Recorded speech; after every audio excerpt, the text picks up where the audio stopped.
ये कहानी सिर्फ इतिहास नहीं है, ये हमारी मिट्टी का दर्द है, हमारे पूर्वजों की चीख है और हमारी खोई हुई दौलत की पुकार है। सोचिए, एक ऐसा देश जो सोने की चिड़िया कहलाता था, जहाँ की नदियां चांदी जैसी चमकती थीं, जहाँ खेतों में धान की बालियां हवा के साथ सोने की तरह लहराती थीं, जहाँ हर मंदिर में टनों सोना सजा रहता था, जहाँ नालंदा और तक्षशिला जैसी विश्वविद्यालय पूरी दुनिया के लिए ज्ञान का दीपक थी, जहाँ विदेशी विद्वान सिर्फ सीखने के लिए आते थे। वो भारत जो दुनिया की अर्थव्यवस्था का 23% हिस्सा अकेले बनाता था, आजादी मिलने तक 4% पर क्यों आ गया? वो देश जिसके पास सोना, हीरे, मसाले और ज्ञान की अनमोल विरासत थी, वो भूखा, कंगाल और गुलाम क्यों बना? क्योंकि हमारे इतिहास में बार बार ऐसे लुटेरे आए जिन्होंने हमारी दौलत छीनी, हमारी इमारतें तोड़ी, हमारे मंदिर जलाए, हमारी किताबें राख में बदल दी। आज इस वीडियो में आप जानेंगे कौन कौन आया, क्यों आया, कितनी बार आया, कितना लूटा, कौन सी हमारी धरोहरें राख में बदल गईं। और अगर ये सब लूट नहीं होती तो आज भारत कहां होता और दुनिया हमारे आगे कैसी लगती? तैयार हो जाइए, क्योंकि ये कहानी सुनकर आपका खून खौल उठेगा और आपकी आंखें भर आएंगी। नंबर 10, पुर्तगाली। भारत की मिट्टी में जब पहली बार यूरोप का लालच उतरा, वो साल था 1598। समुद्र की लहरों को चीरता हुआ एक जहाज कालीकट के तट पर आकर रुका।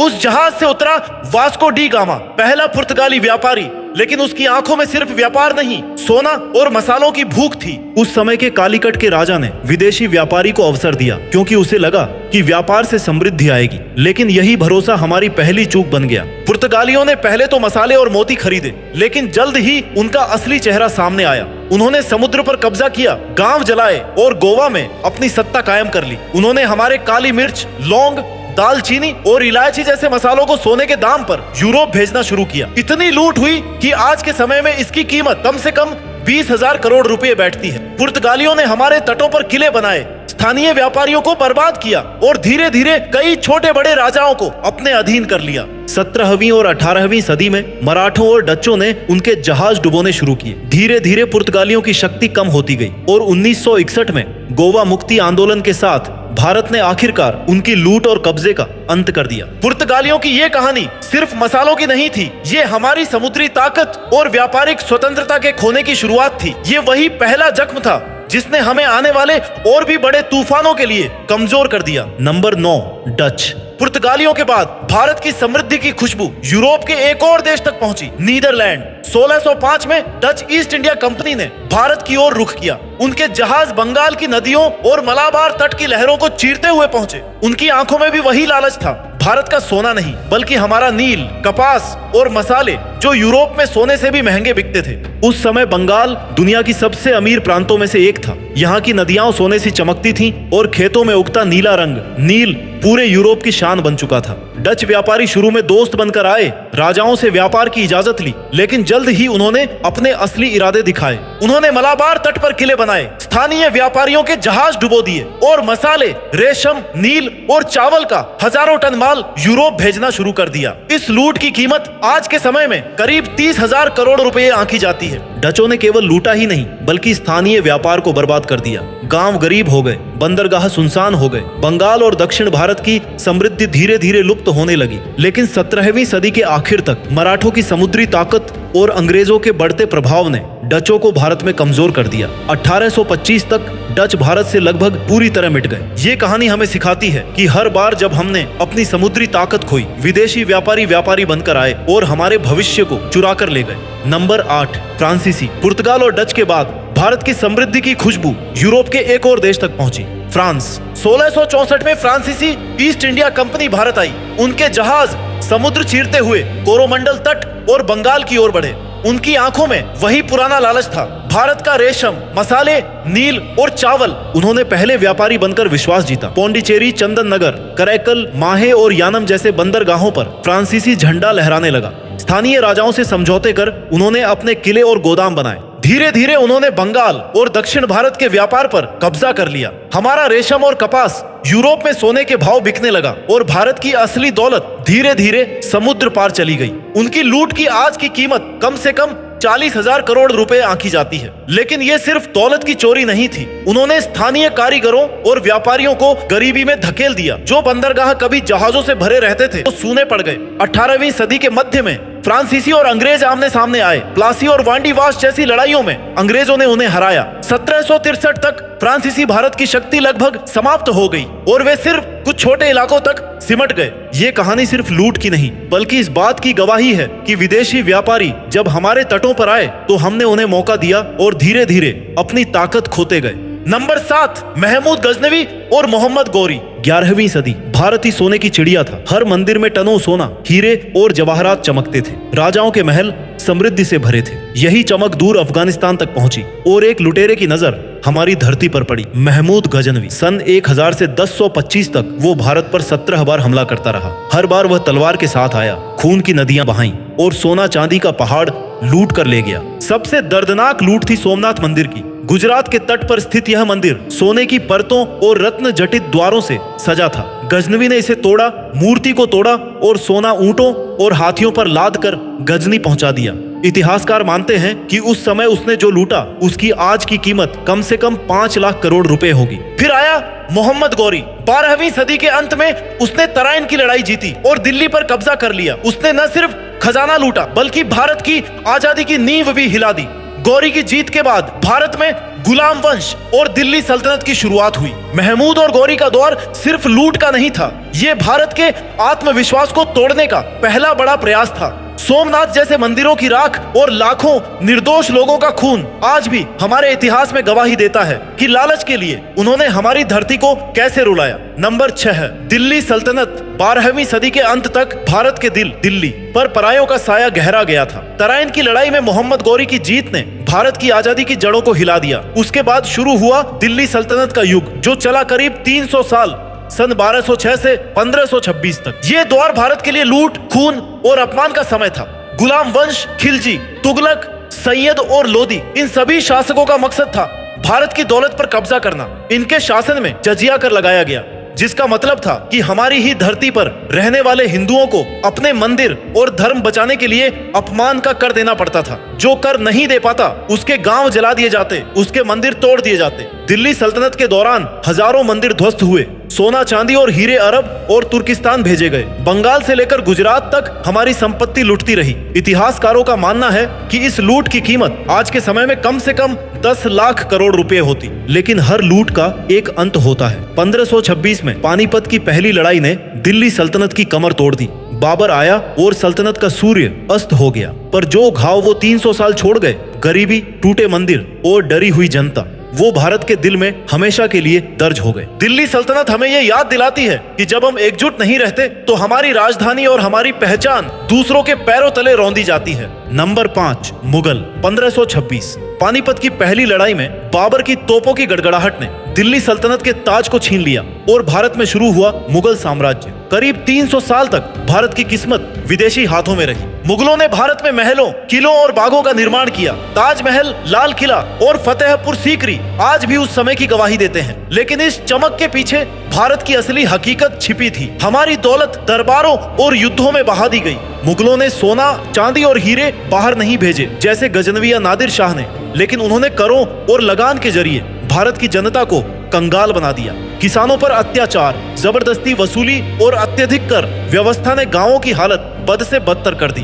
भारत के हस्तशिल्प और कारीगरी जो कभी यूरोप तक मशहूर थे, मुगल दरबारों की शोभा बन गए। हमारा सोना और हीरे दरबारी शानो शौकत में बह गए और धीरे धीरे आर्थिक शक्ति कमजोर होती गई। इतिहासकार मानते हैं कि भारत को इस दौर में कम से कम 20 लाख करोड़ रुपए का नुकसान हुआ। पर सबसे बड़ा नुकसान आर्थिक ही नहीं बल्कि राजनीतिक बिखराव और असुरक्षा थी। मुगल राज के आखिरी दौर में उनकी शक्ति इतनी कमजोर हो गई कि अंग्रेजों ने धीरे धीरे पूरे भारत पर अपनी पकड़ बना ली। 1857 की क्रांति तक मुगल नाम सिर्फ लाल किले की दीवारों तक रह गया, लेकिन उनके 300 साल भारत की ताकत और आत्मविश्वास को धीरे धीरे खोखला कर गए। नंबर 4 तैमूर। जो 1398 सर्द हवाएं दिल्ली की ओर बढ़ रही थी, लेकिन ये सिर्फ हवाएं नहीं थी, ये मौत का तूफान था। समरकंद का लुटेरा तैमूर भारत की धरती को रौंदने निकल पड़ा था। तैमूर का मकसद साफ था, सोना, चांदी और हीरे जवाहरात। वो अपने रास्ते में आने वाले हर शहर को खून और राख में बदलता चला गया। उसकी सेना ने करनाल से लेकर मेरठ और दिल्ली तक खेत जलाए, गांवों को उजाड़ा और लाखों निर्दोष लोगों को मार डाला। जब तैमूर दिल्ली पहुंचा तो शहर की गलियों में चीखों की गूंज थी। इतिहासकारों के अनुसार सिर्फ चांदनी चौक के आसपास ही करीब 1 लाख निर्दोष लोग मारे गए। तैमूर ने मस्जिदों और मंदिरों का सोना लूटा, मूर्तियों को तोड़ा और ऊंटों व हाथियों पर खजाना लादकर समरकंद चला गया। उस एक हमले में भारत से जो दौलत निकली उसकी आज की कीमत कम से कम 5 लाख करोड़ रुपए आंकी जाती है। लेकिन ये लूट सिर्फ पैसों की नहीं थी। तैमूर के बाद दिल्ली खंडहर में बदल चुकी थी। बाजार सुनसान हो गए, खेतों में लाशें पड़ी थीं और भारत की आत्मा खून के आंसू रो रही थी। तैमूर सिर्फ एक बार आया, लेकिन वो एक बार ही भारत के इतिहास में ऐसा जख्म छोड़ गया जो आने वाले 100 साल तक हमारी रगों में डर और गरीबी बनकर बहता रहा। नंबर 3, नादिर शाह 1749। दिल्ली की गलियों में सूरज की रोशनी तो थी, लेकिन लोगों के दिलों में अंधेरा उतर चुका था, क्योंकि फोरस का खूंखार लुटेरा नादिर शाह भारत की राजधानी पर चढ़ाई कर चुका था। नादिर शाह का मकसद साफ था, भारत का सोना, हीरे और मोती। उसकी सेना ने करनाल में मोहम्मद शाह रंगीला की फौज को हरा दिया। दिल्ली का दरवाजा खुल चुका था। जब नादिर शाह दिल्ली पहुंचा तो पहले दिन उसने खुद को मेहमान दिखाया, लेकिन कुछ ही दिनों बाद जब दिल्ली में छोटी सी झड़प हुई, उसने अपना असली चेहरा दिखाया। इतिहास की सबसे भयानक कत्लेआम में से एक हुआ। चांदनी चौक की गलियां खून से भर गई। करीब 30,000 निर्दोष लोग कुछ ही घंटों में मौत के घाट उतार दिए गए। इसके बाद शुरू हुई असली लूट। मुगल दरबार का खजाना, तख्त-ए-ताऊस, कोहिनूर हीरा, सोने के सिंहासन, मोतियों की माला, सब कुछ ऊंटों और हाथियों पर लाद कर फोरस ले जाया गया। इतिहासकार मानते हैं कि इस एक लूट की आज की कीमत कम से कम 9 लाख करोड़ रुपए होती। सोचिए, सिर्फ कुछ हफ्तों में दिल्ली खाली और भारत अपमानित हो गया। नादिर शाह एक ही बार आया, लेकिन वो इतना लूट कर गया कि भारत की अर्थव्यवस्था कई दशकों तक संभल ही नहीं पाई। ये हमला सिर्फ दौलत पर नहीं था, ये भारत के आत्मसम्मान और आत्मविश्वास पर भी वार था। नंबर 2, अहमद शाह अब्दाली 1749। नादिर शाह की मौत के बाद फोरस की धरती पर एक नया लुटेरा उठा, अहमद शाह अब्दाली। अफगानिस्तान का ये खूंखार शासक भारत की दौलत और हमारे खून का प्यासा था। अब्दाली भारत पर एक बार नहीं बल्कि 9 बार टूटा। हर बार वही खून की नदियां, हर बार वही गांवों की चीखें। पहली बार उसने पंजाब और दिल्ली को लूटा, सोना, चांदी और रेशमी कपड़े लाद कर ले गया। लेकिन उसकी सबसे भयानक याद है तीसरी पानीपत की लड़ाई सन 1761। मराठों और अब्दाली की सेनाएं पानीपत की धरती पर आमने सामने थीं। सूरज की रोशनी में हजारों तलवारें चमक रही थीं, लेकिन युद्ध का अंत भारत की आत्मा को झकझोर देने वाला था। करीब 1 लाख लोग इस युद्ध में मारे गए। अब्दाली ने दिल्ली और आसपास के इलाकों में खून की होली खेली। गांव जलाए गए, मंदिर तोड़े गए और हमारी बची खुची दौलत भी अफगानिस्तान पहुंचा दी गई। इतिहासकार मानते हैं कि उसकी लूट की कुल कीमत आज के समय में 4 से 5 लाख करोड़ रुपए आंकी जाती है। अब्दाली की लूट ने भारत की अर्थव्यवस्था और मनोबल दोनों को चूर चूर कर दिया। ये वही जख्म था जिसने भारत को इतना कमजोर कर दिया कि अंग्रेजों के लिए हम पर राज करना आसान हो गया। अब्दाली की याद सिर्फ इतिहास की किताब नहीं है, ये हमारी मिट्टी की चीख है जो आज भी कहती है, जब हम बंट जाते हैं तो हमारी धरती पर पराये खून और दौलत की होली खेलते हैं। नंबर 1, अंग्रेज। 1770 के बाद भारत की धरती पर सबसे लंबी और सबसे खतरनाक लूट शुरू हुई। अंग्रेजों की लूट शुरुआत हुई 1600 में, जब ईस्ट इंडिया कंपनी ने सिर्फ व्यापार के बहाने हमारे तटों पर कदम रखा। छोटे छोटे किलों और गोदामों से शुरू हुई ये कहानी धीरे धीरे भारत के इतिहास की सबसे दर्दनाक गुलामी में बदल गई। प्लासी की लड़ाई सन 1757 ने भारत का ताज अंग्रेजों के हाथों में पहुंचा दिया। इसके बाद जो हुआ वो सिर्फ लूट नहीं थी, वो हमारी आत्मा को चीर देने वाला अत्याचार था। भारत की अर्थव्यवस्था तब दुनिया की 23% थी। अंग्रेजों के 190 सालों में ये घटकर सिर्फ 4% रह गई। हमारा सोना, चांदी, हीरे और मोती हजारों टन जहाजों में भरकर लंदन पहुंचे। हमारी नील, कपास और चाय दुनिया भर में बिकी, लेकिन हमारी जनता भूखी रही। लगभग 4 ट्रिलियन डॉलर यानी आज के 300 लाख करोड़ रुपए से ज्यादा अंग्रेजों ने हमसे लूटे। इस लूट में सिर्फ दौलत ही नहीं थी, ये लूट थी हमारी इज्जत, शिक्षा और आत्मविश्वास की। नालंदा जैसी प्राचीन शिक्षा परंपरा मिट गई, कुटीर उद्योग तबाह हो गए और भूख और गरीबी भारत की पहचान बन गई। अंग्रेजों के राज में करोड़ों लोग अकाल और बीमारियों से मरे। कई बार तो अनाज भरे गोदाम बंद कर दिए गए ताकि यूरोप में भेजा जा सके, और हमारी धरती पर इंसान भूख से तड़प तड़प कर मरता रहा। पर हर अंधेरा खत्म होता है। आखिरकार 1947 को भारत आजाद हुआ, लेकिन ये आजादी हमें दुनिया के सबसे गरीब और कमजोर देशों में से एक बनाकर मिली। अंग्रेजों की ये लूट भारत के इतिहास का सबसे लंबा, सबसे बड़ा और सबसे दर्दनाक अध्याय है। जरा सोचिए, अगर भारत को नहीं लूटा जाता, अगर हमारी धरती पर आए इन लुटेरों ने हमारी संपत्ति, हमारे हीरे जवाहरात, हमारे ज्ञान और हमारी मेहनत को न छीना होता, अगर महमूद गजनवी सोमनाथ का सोना न ले जाता, अगर तैमूर और नादिर शाह दिल्ली को खून और राख में न बदलते, अगर अब्दाली हमारी रगों से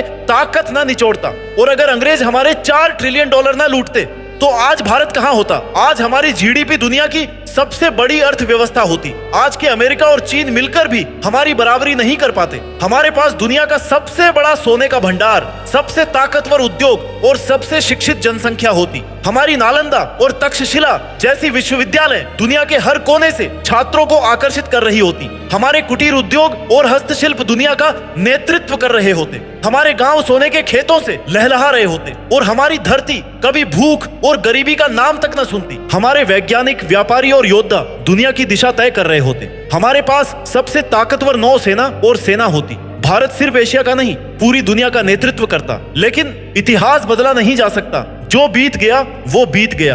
पर आज भी सोचिए, सदियों की लूट, गरीबी और गुलामी के बाद भी भारत उठ खड़ा हुआ। आज हम दुनिया की 5वीं सबसे बड़ी अर्थव्यवस्था है। हमारे रॉकेट अंतरिक्ष छू रहे हैं। हमारी आवाज दुनिया भर में गूंज रही है और आने वाले कल में हम फिर वही बनेंगे जो हम सदियों पहले थे, सोने की चिड़िया और दुनिया का मार्गदर्शक। सदियों तक हमारी धरती पर पराये आते रहे, कभी तलवार के दम पर, कभी व्यापार के नाम पर। उन्होंने हमारी दौलत छीनी, हमारे मंदिर तोड़े, हमारे ज्ञान को मिटाया, हमारे आत्मसम्मान को रौंदा, लेकिन भारत कभी टूटा नहीं। सदियों की गुलामी, सदियों की लूट और खून के समंदर के बाद भी ये मिट्टी खड़ी रही। ये मिट्टी वही है जिसने चंद्रगुप्त, शिवाजी, महाराणा प्रताप और भगत सिंह को जन्म दिया। 1947 को जब तिरंगा आसमान में लहराया तो वो सिर्फ आजादी नहीं थी, वो हमारी आत्मा का पुनर्जन्म था। आज भारत फिर उठ रहा है। दुनिया की 5वीं सबसे बड़ी अर्थव्यवस्था, अंतरिक्ष में पहुंचता चंद्रयान, सबसे तेज बढ़ती ताकत, ये सब हमारी रगों में बचे उस जुनून का सबूत है जो सदियों की लूट के बाद भी